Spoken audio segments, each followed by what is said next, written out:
Okay, ladies and gentlemen, I'd like to point out some really pathetic false pretenses perpetrated by this attorney, William John Rogers, on behalf of his client, Rabbi Yehuda Ferris of Chabad of the East Bay, in October of 2022, in the height of the COVID pandemic.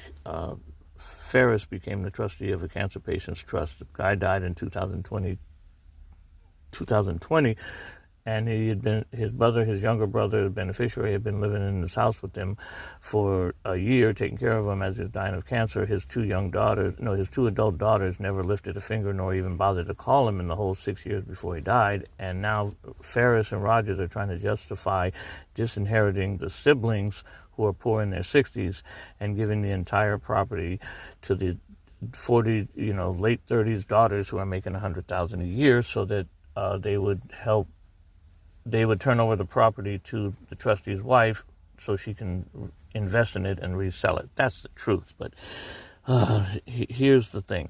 Okay, so it says here, we want to kick this guy out, right? Okay, so here's where he's lying.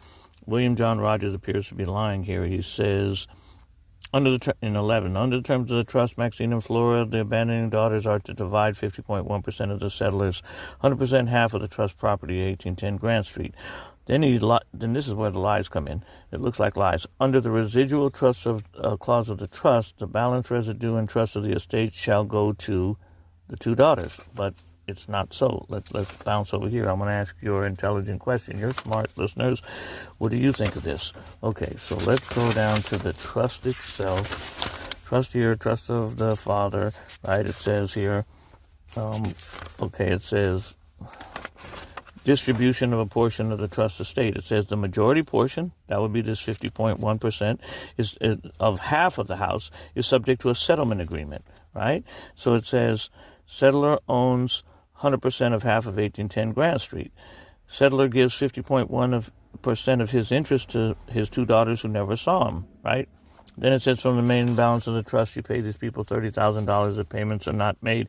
It shall become a lien on the property. And it says, after all payments as required, the residual balance and trust go to Maxine and Flora. So let's go to the settlement agreement. Settlement agreement, tick-tock with 30 seconds left.